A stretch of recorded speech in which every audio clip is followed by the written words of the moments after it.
What's going on, guys? It is Laser here with another weekend video analysis. It is the evening here on Saturday, and I'm here to drop my thoughts as to where I see NIO going into next week. Sorry for not getting this video out earlier today. I normally get out by noon, usually. So I'm about 6 hours late, but I did post a tweet about that. I was out with the family. I'm here to drop my analysis. We drop one of these once per week. We're not going to stop dropping these dropping these analysis just because NIO is seeing a big red day. So is the rest of the market. As you guys all know, the market is bloody red. The VIX went up 50%. Everything is going crazy. Let's dive in with the line in the sand because we talked about that last week, and I think everybody wants to know what are my thoughts after this is broken. And I'll tell you this much. I think it's too soon to have an immediate... You can't really make a decision off a breakdown without seeing it retest. And so it's going to basically play out in one of two ways. Here's the first way I see it playing out.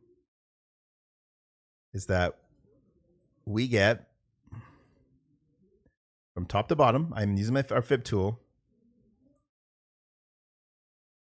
We run back up to 409, 408, right up to that level. And now we've broken over the line of the sand, which is really important. I think the only reason, and I want to actually believe the only reason that we broke under that line in the sand here was because of this market, like crazy market crash. We break back above it.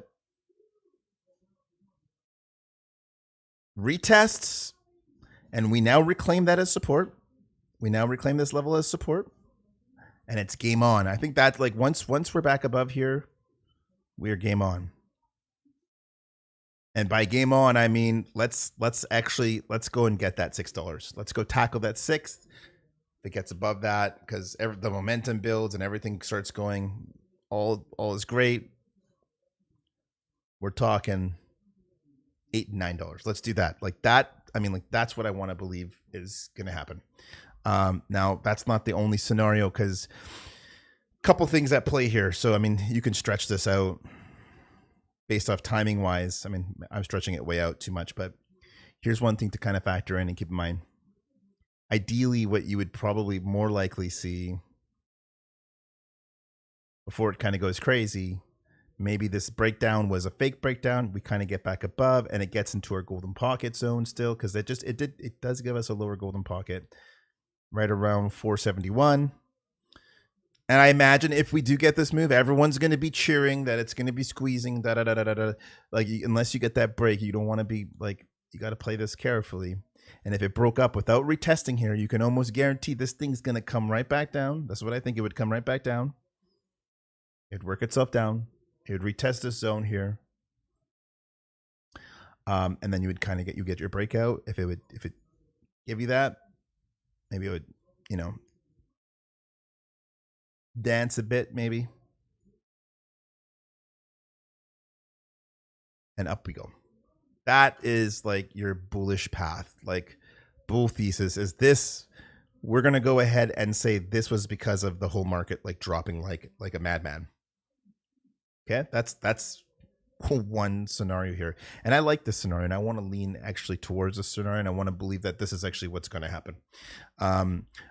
Before it can get, by the way, up there's actually a really massive level, and I'll draw a line here, and you'll see it. I'll draw a vertical line, and you guys will see. It'll be so obvious.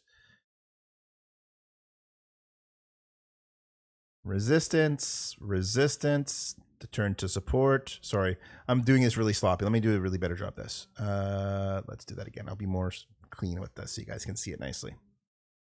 Again, 409 is a really big level. Resistance and support. Boom. Resistance and support. Boom. Support. Now notice we broke under and there's no retest here. None whatsoever. So before it can get straight up to there, it might be a little bit of it might work its way down here. It might do it like in a move like this, like, oh, rejects it, retests it, but finally breaks up, gives us that move. But it's not ready to go because, of course, most downtrends take 3 to 4 months. Don't believe me? Look back on the chart. We've talked about it in some of our older videos. And of course, your 3 to 4 months would put it at, where is it? 3 to 4 months, around the 90-day mark. Okay, which is funny. It's like around the earnings. There's your 3-month mark. Usually it's around 115, 113 days. So July, around July to 100 and where's the 130 mark? Okay, so around this part, June to July. So this thing goes on like this 3-month downtrend. Again, has to start from scratch essentially, from basically from the last time that we ran and then broke under.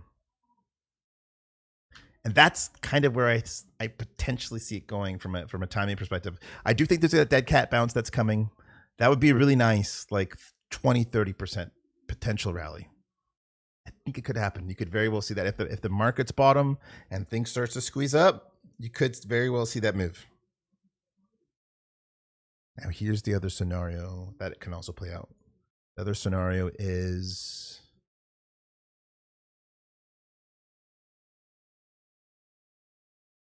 sorry, I'm just cleaning up my chart. I don't like doing this when it's messy. Because you get this. Retest 367, rejects. It most likely is going to reject, by the way, on the very first retest. Very likely, because it was such a big level. I don't see it breaking at the first try. Higher low. So the low is 330.20. Maybe you get a higher low here. You'd want to see that higher low. It might even give a lower low here just to, shake some more people out. It sounds crazy, but back up. And you can get something like that. On that, it might take 2 temps, and then it goes. We clear 367. Boom. Something like that. So that we have like this move. It could do something like that in that fashion. Now, what you want to be very careful with is maybe on the second temp, you got a lower high here. It does that once. And the second time it doesn't even reach there. It just makes a lower high. Maybe it's not even that high. It's like this high. Wow. Let me just say this. It's going to be ugly. Now, it may not happen in one swoop move. Just like this. Didn't happen in one swoop move.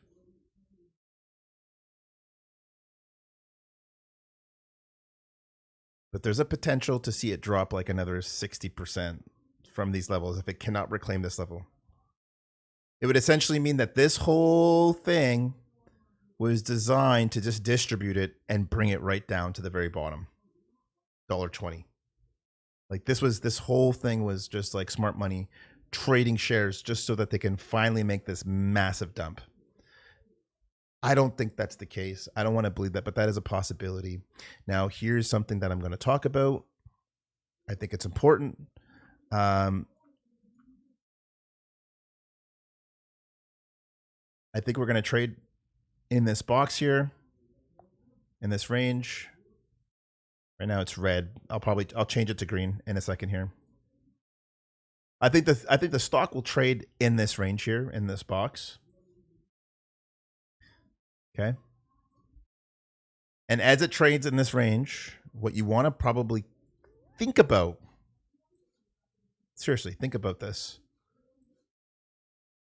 And I'm not telling you what to do. But if it doesn't break up, but it breaks to the downside, one of the things you want to ask yourself and think about is, do you want to, and if you don't have it, do you want to have a hedge? And there's multiple ways you would want to hedge for a move like this. One is you can, if you're experienced with options, people sell covered calls. So they're making money on the side as the price goes down instead of up. Another way you can hedge, you take some of your shares, put them in cash so that if it does drop down, you could buy the dip. Now say you did hedge. You did both, or whatever you decided to do. Say you decided to do something like that and you messed it up and it broke up. Oh, I screwed it up. And you got like that big 20-30% pop. which is what I think might happen, you would just get on the next pullback and be like, all right, I screwed it up.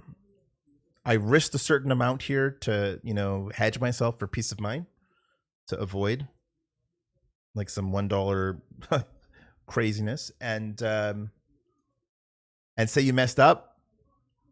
Sure, this would feel like shit seeing it rise. Like if you were to sell like at 330 and it pumped 30%, yeah, you'd feel like shit. But you'd likely, there's no guarantees of stock market, but you'd likely be able to see it come right back down to that 367 zone, and you'd be like, all right, I'm back in. And so that's just an option or something worth thinking about. I'm not telling you to do that. Please do your own due diligence, do your own research, have your own plans, have your own strategy. But because right now, bears are currently in control. The bears have this right now because they're below the line in the sand. The question is this a fake out or not? And if it's not a fake out, are you hedged? Think about that. Now now we're going to look at some other stocks here. Now there are some good things, but basically the way I see it, in my opinion, from watching NIO and doing analysis on NIO, since the history of the stock, every single downtrend from top to bottom since IPO has taken either 3 months or 4 months. That was 4 months. That was about 3 months. That was 4 months. That was 4 months. Now, this was an exception. If I measured it out from here to here, that ends up being like 5 months. But if I were to measure it from here to here, that's another 4 months. We have 4 months. We have 4 months. We have 3 months. And then we have, so this ended up being slightly more than 4 months. 10 bars, so just a bit over 4 months, but I would say that's 4 months. And if I were even being conservative, your 3 months is going to be in June. And your 4 months is around June or July. So if we were to assume this big move, this big bounce, this big rally that actually is going to take place isn't going to be from 3 to 4 months, you got to like factor that around your game plan. Now, in between, there's going to be a couple of rallies. Like if you were to just look at the last run, that was a big move that happened in between before you got the bigger move. This was a 23% run. This was a 23% run, right? And even from the top to bottom, 13%, right? Another 20%. There's going to be some moves in there, right? Before you find, and I guess the biggest move was the 34% move from top to bottom. And I suspect that's going to be like very similar. Okay, that's what I could share. Quickly diving into BABA, we're just going to try and fill in some other puzzle pieces. BABA has broke its first trend line. It's bouncing off the middle of its parallel channel, which is bullish. That's nice. It still hasn't formed a second trend line, so this could be a fake out. What you want to watch for, bear flag potentially forming, or you want it to reclaim one here, ideally. And above this trend line is what you want it to do. You want it to do that. And that is basically it. It's either going to 180 or it's going to go to 100. It's going to do that. It's going to do one of the two things. That is essentially, you're either team 180 on BABA, 170 or 180 on BABA, or you're team 100. Those are the two end game scenarios for where BABA is going. Seng Index bouncing near the middle. we are bouncing real close to the middle of that trend line actually here. And so there's no real pivot here on the BABA. There's no lower high. It hasn't given us that lower high. So if you were to look to the left, this was the lower high on BABA. That was your that was your original high. That was your lower high run.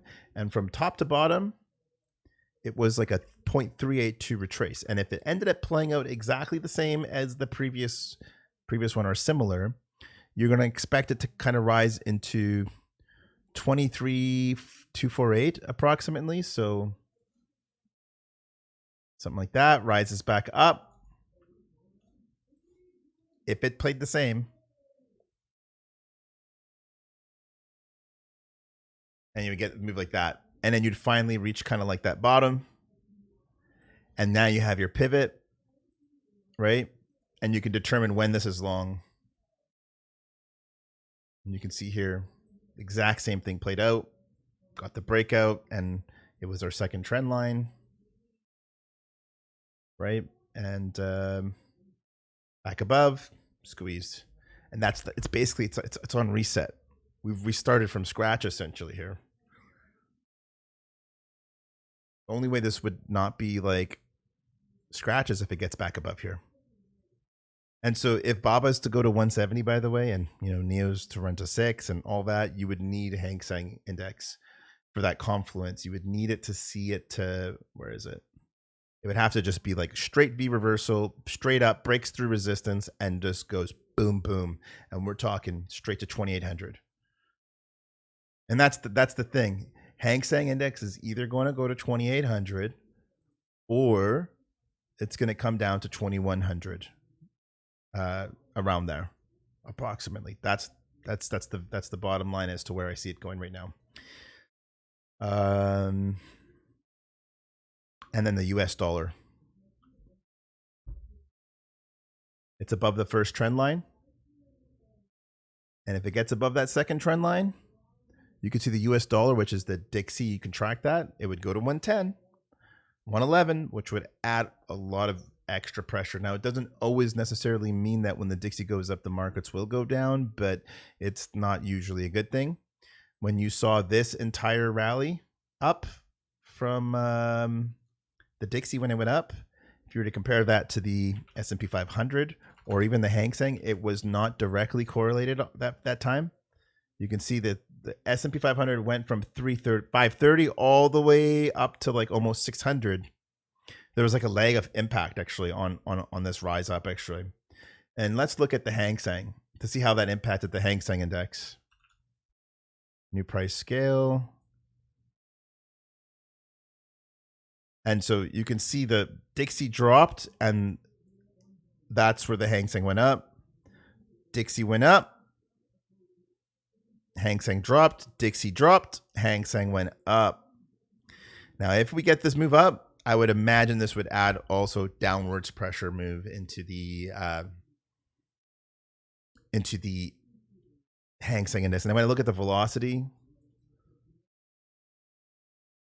it's very close to breaking above that 200-day moving average. And if it does, it might start like a multi-week, multi-month move higher, which could potentially mark for more pain. You don't necessarily want to see that.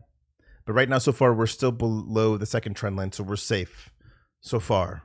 But once it breaks above that, and it breaks above like 104.6, a couple dollars up, we're, I think, going to be entering a very dangerous territory.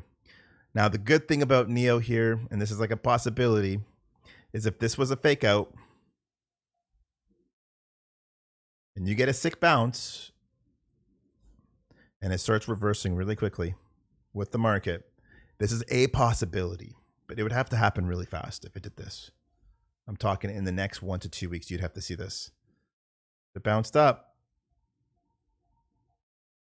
Our 200-day moving average, which just made, in relative to this, it made a lower low. Change that to yellow so you guys can see. Would be making a higher low. It would have a small window to and chance and opportunities to pull something off like that. And if it did that, holy cow, if we reclaim above the 200-day moving average, that would confirm this entire move breaking below the line in the sand. And we'll know real soon, I think. If it broke below the line in the sand, but like the markets bounce up and NIO breaks back above, this might even be a possibility. And the only reason we broke that line in the sand was because of this unlucky timing of the market kind of going straight down. And if I look at the S&P 500, by the way, I knew about this a very long time ago, but this is just the way the stocks work. By the way, it's actually forming a bullish divergence. Despite it dropping this fast, it's forming a higher low, which is, I mean, it's crazy to think about that, but it actually is able to form that higher low on the velocity, which could be very, very bullish. But let me show you something here. Anytime a low gets taken out, you can see your low, you get a rally. So when did a low get taken out? It got taken out here. You got a rally. And we just want to cover the SPY just because in general. So the low got taken out here in a clean swipe move. I expect that 531 zone to get taken out. And it also took out this low. Actually, did it actually take it out? Did it actually? Yeah, it did. Just tapped under. So rally, in my opinion, I think the market's like bottomed. And you see the volume here? That's not all selling. That's definitely buying. Definitely some buying going on here.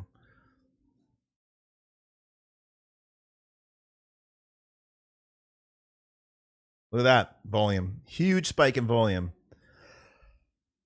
Mind you, that's a totally different candle. This is a bullish candle. That was a bearish candle. We'll find out more next week, but I'm not buying it.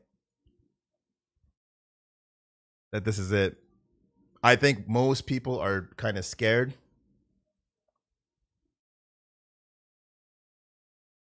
But you could see a huge bounce. If it bounces from these levels and you at least get back into the golden pocket, a 13% run back up to the upside on the S&P 500, NIO might easily clear back above 367. And this just will be a blip. Total blip. Now, I hope I've kind of covered everything here. I want to prevent myself from talking on and on and on and on. But just as a recap, NIO is either going to go to $1 or it's going to 6. No in-betweens, in my opinion. And in order for it to get back to 6, we got to get it back above 367. And if it doesn't, we're looking at 1. If you guys enjoyed this video, don't forget to actually, once again, smash a thumbs up, hit the subscribe button. If I covered something that, you know, or maybe I didn't cover something, you have some questions, leave a question in the comment section below. It's a tough time right now. Please be nice to everybody, guys. Don't be nasty. Don't be coming out here saying, told you so. Please don't do that. And that's it. That's all. Hope you guys all have a wonderful weekend. Hope you guys enjoyed this video. Until next time, we'll be back again next week. Cheers.